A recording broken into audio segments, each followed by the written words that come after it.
പ്രസവം കഴിഞ്ഞിട്ട് 1 മണിക്കൂറിനുള്ളിൽ തന്നെ പാല് കൊടുക്കണം. അത് വളരെ പ്രധാനമാണ്. അമ്മയിൽ നിന്നും പ്രസവശേഷം ആദ്യം ഊറി വരുന്ന കൊളസ്ട്രം അടങ്ങിയ പാൽ നൽകുന്നതിലൂടെ നവജാത ശിശുമരണ നിരക്ക് 22% കുറയ്ക്കാനാകും. രോഗങ്ങൾ, പോഷകാഹാരക്കുറവ് എന്നിവ കുറയ്ക്കാനും മുലപ്പാൽ സഹായിക്കും.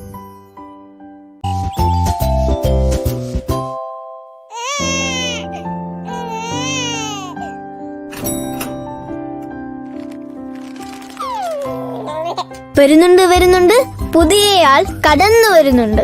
ആഹാ, ഇന്നത്തെ ആൾ വന്നല്ലേ? വരട്ടെ. ഇപ്പൊ തന്നെ ആദ്യത്തെ മുലപ്പാല് കൊടുത്തോ കേട്ടോ. ഡോക്ടർ പ്രത്യേകം പറഞ്ഞിട്ടുണ്ട്, മറക്കല്ലേ. ഇവരിതെന്താ കാണിക്കുന്നേ?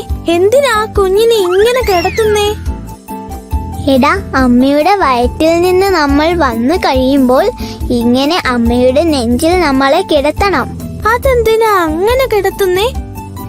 നമ്മൾ അമ്മയുടെ വയറ്റിൽ നിന്ന് വന്നതല്ലേ ഉണ്ടാവൂ. അപ്പോൾ നമുക്ക് പുറത്തെ ചുറ്റുപാടുമായി ഇണങ്ങണമെങ്കിൽ ഇങ്ങനെ അമ്മയുടെ ചൂട് പറ്റിക്കിടക്കണം.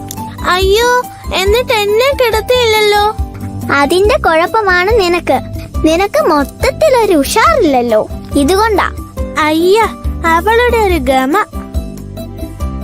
ദേ, അവള് പാല് കുടിക്കുന്നു. അതിനെന്താ നീ കിടന്ന് ബഹളം ഉണ്ടാക്കുന്നേ? നിനക്കും പാല് കിട്ടിയില്ലേ? കുഞ്ഞുങ്ങളെ, ആദ്യ 1 മണിക്കൂറിലെ പാല് കിട്ടിയാൽ നിങ്ങളിതാ ചിരിച്ച് കളിച്ചിങ്ങനെ ഉഷാറായി കിടക്കും.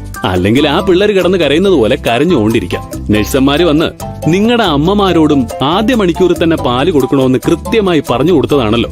എനിക്കും ആദ്യം ചെറിയ ബുദ്ധിമുട്ടൊക്കെ തോന്നിയായിരുന്നു. പക്ഷെ അമ്മയുടെ പാല് കുടിച്ചപ്പോ അടിപൊളിയായി. അയ്യോ, ഇതെന്താ ഇങ്ങനെ? എനിക്കമ്മ പാല് തന്നപ്പോ ആദ്യം വന്ന പാല് പിഴിഞ്ഞു കളഞ്ഞല്ലോ. ഇവൾക്കതേ അതൊക്കെ കൊടുക്കുന്നു. അയ്യോ, അങ്ങനെ ചെയ്തൂടാ. ആദ്യം വരുന്ന മഞ്ഞ പാല് നമുക്ക് വേണ്ടിയുള്ളതാ. നമുക്ക് വേണ്ട പ്രതിരോധശേഷിയും ആരോഗ്യവും ഉണ്ടാകുന്നത് ആ പാലിൽ നിന്നല്ലേ. അമ്മമ്മ പറഞ്ഞത് കേട്ടല്ലോ, അത് കെട്ട പാലാണെന്ന്. അല്ലല്ല, ആ പാലിലാണ് ഒരു മാജിക് ഉള്ളത്. കൊളസ്ട്രം എന്നാണ് കക്ഷിയുടെ പേര്. ആ പാല് കുടിച്ച കുഞ്ഞുങ്ങൾക്ക് വളരെ നല്ലതാ. ശോ, ആ അമ്മമ്മ മണ്ടത്തരമാണല്ലോ കാണിച്ചേ. ഇവിടെ മനുഷ്യന് പാല് തന്നെ കിട്ടിയിട്ടില്ല. അയ്യോ, എനിക്ക് വിശക്കുന്നേ. അമ്മേ, പാല് തായോ. അമ്മയും അമ്മൂമ്മയും ഉറങ്ങുവാണല്ലോ. എങ്ങനെ ഇവരെ ഒന്ന് അറിയിക്കുക? ഹോ, എന്റെ അമ്മമ്മയെ നോക്കിക്കേ, നല്ല ഉറക്കം. എനിക്ക് വിശക്കണോ? നീ ആ വിരലൊക്കെ വായിൽ വെച്ചൊന്ന് നുണഞ്ഞേ, അല്ലെങ്കിൽ ചുണ്ടുകൊണ്ട് പാല് കുടിക്കുന്ന പോലെ അങ്ങ് കാണിക്കും. നിനക്ക് വിശക്കുന്നു അവർക്ക് മനസ്സിലാവണ്ടേ? അതൊക്കെ ഞാൻ കുറെ നേരം കൊണ്ട് കാണിക്കുന്നുണ്ട്. അവർക്ക് മനസ്സിലാവുന്നില്ലെന്നാ തോന്നുന്നേ. ആ, എന്നാ ഇനി ഒറ്റ വഴിയേ ഉള്ളൂ. അവസാന ആയുധം. ഓ, കരച്ചിലായിരിക്കും. എന്നാ പിന്നെ നോക്കുവല്ലേ.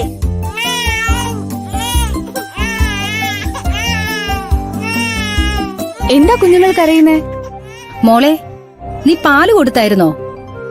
ഇല്ല അമ്മേ, ഞാൻ ഓർത്തില്ല. അതായിരിക്കുമല്ലേ കുഞ്ഞു കരയുന്നേ?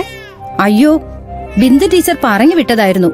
പ്രസവം കഴിഞ്ഞ് 1 മണിക്കൂറിനുള്ളിൽ പാല് കൊടുക്കണമെന്ന്.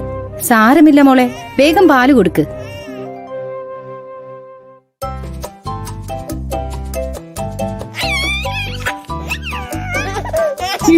ഭയങ്കരി, എന്നാലും നിനക്കിതൊക്കെ എങ്ങനെ അറിയാന്ന എനിക്ക് മനസ്സിലാവാത്തത്.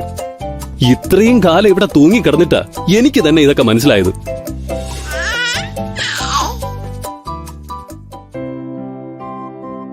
കുട്ടികൾ ജനിച്ച ഉടനുള്ള ആദ്യ 1 മണിക്കൂർ വളരെ പ്രധാനപ്പെട്ടതാണ്. അമ്മയും കുഞ്ഞുമായുള്ള സ്വാഭാവിക ബന്ധം ദൃഢമാക്കാനായി ഈ 1 മണിക്കൂർ പ്രയോജനപ്പെടുത്തണം. സാധാരണഗതിയിൽ കുട്ടിയുടെ ഭാരം നോക്കാനും വൃത്തിയാക്കാനുമൊക്കെയാണ് ഈ സമയം ഉപയോഗിക്കാറ്. എന്നാൽ കുഞ്ഞിനെ അമ്മയോട് മാറോട് മാറ് ചേർത്ത് കിടത്തിയാൽ കുഞ്ഞിന് പരിചിതമായ അമ്മയുടെ ഹൃദയമിടിപ്പ് കുഞ്ഞിനെ ശാന്തമാക്കും. ഇതിലൂടെ കുഞ്ഞ് മുലപ്പാൽ കുടിക്കാൻ തയ്യാറാകുന്നു. അമ്മയ്ക്ക് പ്രസവത്തിന്റെ ക്ഷീണം മാറാനും മുലപ്പാൽ നൽകാൻ തയ്യാറെടുക്കാനും സമയം ഇതിലൂടെ ലഭിക്കുന്നു. ഈ പ്രക്രിയ കുഞ്ഞിന്റെ ശരീര ഊഷ്മാവ് ക്രമപ്പെടുത്താൻ സഹായകമാകും. കുഞ്ഞിനെ അമ്മയോട് ചേർത്ത് തന്നെ കിടത്തണം. അമ്മയുടെ ചൂട് കുഞ്ഞിന് ആവശ്യമാണ്.